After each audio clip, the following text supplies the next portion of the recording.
여러분께도 얼마든지 외부 사교육에 의존하지 않고 수시로 원하는 대학에 갈 수 있다 라고 말씀드리고 싶어요. 안녕하세요. 여러분의 공부 멘토 김규진입니다. 여러분은 수시에 대해 어떤 이미지를 가지고 계신가요? 학생들의 능력이 정량적으로 평가되는 정시와 달리 수시는 생활기록부나 지금은 없어졌지만 자소서를 보고 전체적인 학생의 역량을 정성적으로 평가하는 전형이죠. 그러다 보니 종종 언론에서 부정한 방법으로 생활기록부를 작성하고 나중에 발각되어서 사회적으로 문제가 된 케이스들이 보도되기도 하는 것 같아요. 그래서 많은 분들이 깜깜이 전형이다, 돈 많은 집 자녀들이 이득을 보는 구조다, 이렇게 생각하시는 것 같아요. 그런데 저는 사실 이런 견해에 정면으로 반대하는 입장입니다. 왜냐하면 저 스스로가 그렇게 돈 많은 집, 권력 있는 집 자식이 아닌데도 수시로 정말 대학을 잘 간 그런 산 증인이기 때문이에요. 저는 앞선 영상에서도 말씀드렸다시피 전주에서 고등학교를 나왔고 사교육에 전혀 의존하지 않고 스스로 수시를 준비했어요. 그리고 결국 서울대학교 공과대학 일반 전형으로 2년에 입학을 하게 되었고요. 그래서 저는 제 경험이 있었다 보니 여러분께도 얼마든지 외부 사교육에 의존하지 않고 수시로 원하는 대학에 갈 수 있다 라고 말씀드리고 싶어요. 제 수시의 방향성은 제가 스스로 고민하고 서울대학교 공식 입학처에 여러 번 문의하면서 찾아낸 거였지 절대 다른 서울의 유명 학원이나 컨설팅 업체에 의존한 게 아니었기 때문이에요. 저의 수시 전략이 실제로 먹힌다는 걸 확인하고 나서부터는 여러 학생들을 상담하면서 제 스스로도 이 과정을 더욱 구체화하게 되었고, 그래서 지금은 수시에 관해서 누구에게라도 이렇게 하면 된다? 라고 방향성을 제시해 줄 수 있게 되었습니다. 수시는 단지 대학을 가기 위해서만 중요한 게 아니에요. 수시라는 전형을 잘만 활용하면 이 대입 측면에서도 물론 내 인생을 한층 업그레이드해 줄 수도 있고, 고등학교 때 자기 진로에 관한 계획을 세워서 차근차근 따라가는 것만으로도 고등학교 때부터 벌써 강력한 성취의 경험을 맛보게 돼요. 이런 경험은 앞으로 살아가면서도 두고두고 자신감의 근원이 됩니다. 하지만 멀리까지 내다보기에는 지금 당장 대입이 더 걱정되실 수도 있어요. 그래서 제가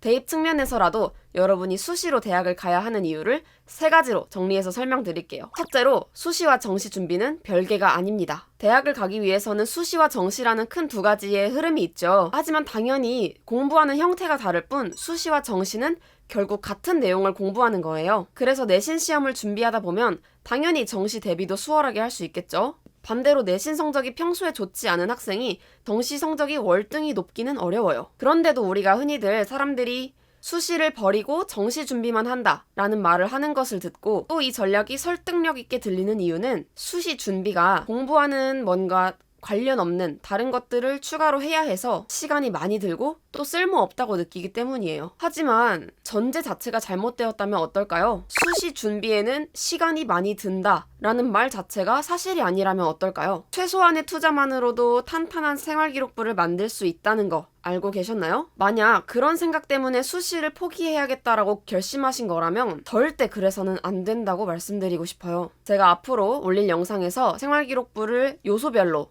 효율적으로 준비하는 방법을 또 알려드릴 테니까요. 그걸 참고해서 수시 준비를 꼭 다시 생각해 보셨으면 좋겠어요. 또 수시를 준비하다 보면 당연히 내신 시험이라는 벽을 마주하게 되죠. 내신 시험은 매 순간이 모의고사와도 같습니다. 꼭 내용이 비슷하지 않아도 시험을 본다는 행위 자체를 미리 연습할 수 있는 거예요. 자신이 긴장한 상태에서 어떤 습관이나 버릇이 있는지, 어떤 실수를 하는지 이런 것들을 미리 파악하는 것은 너무나도 중요합니다. 그게 곧 정시에서도 시간 관리를 잘하고 실수를 줄이려면 어떻게 해야 하는지를 배우는 과정이 될 테니까요. 둘째로, 잘 준비한 수시는 얼마든지 내가 재도전할 수 있는 발판이 됩니다. 수시를 포기하고 일찍부터 내신 성적에 투자하지 않으면 학년이 올라갈수록 정시 준비가 힘들다고 느껴질 때에도 정시 말고는 다른 방법이 없기 때문에 더 조급해지고 멘탈이 흔들려서 많이 무너지게 됩니다. 재수를 하게 된다고 했을 때에도 수시를 준비해 두었다면 수시로 재도전을 할 수 있는 기회가 있었겠지만 그렇지 않았다면 방법은 정시밖에 없잖아요.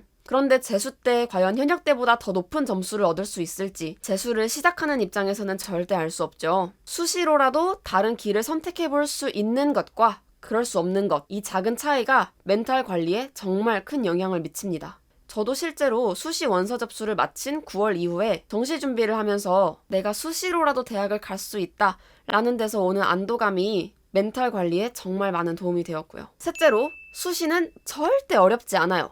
온라인으로 모든 정보가 다 나와 있고 우리는 그 중에서 나한테 맞는 소재를 골라 선택하기만 하면 됩니다. 이렇게 말씀드려도 잘 모르시겠다면 그건 아직 제대로 된 수시 전략을 본 적이 없기 때문이에요. 제가 앞으로 올릴 영상에서 제 수시 전략을 소개할 텐데요. 이 방법을 그대로 따라가신다면 누구라도 어렵지 않게 자신만의 수시 전략을 만들 수 있을 거라고 생각합니다. 제가 지금까지는 다른 영상으로 여러분들께 인사를 드렸지만 사실 제가 유튜브를 시작하게 된 계기는 바로 이 점을 더 많은 분들께 알려드리고 싶어서였기 때문이에요. 수시의 방향성을 잡는 건 단언컨대 정말 하나도 어렵지 않습니다. 여러분도 제발 이걸 아셨으면 좋겠어요. 이제 앞으로 제가 수시 특강이라는 제목으로 콘텐츠를 업로드하면서 생활기록부는 어떻게 준비해야 하는지, 어떻게 하면 더 효율적으로 준비할 수 있을지, 그리고 다른 사람들과 다르게 나만의 생기부를 더욱더 차별화하는 방법은 무엇인지, 이런 주제를 더 자세히 설명해 보려고 해요. 그래서 결과적으로는 더욱더 많은 분들이 수시라는 대입 전형의 본질을 알게 되고 실제로 대학에 가서 내 인생이 바뀌는 그런 경험을 해보셨으면 좋겠어요. 그래서 수시를 대체 어떻게 준비해야 하느냐, 다들 이 점이 가장 궁금하실 것 같은데요. 아쉽지만 영상 길이가 너무 길어질 것 같아서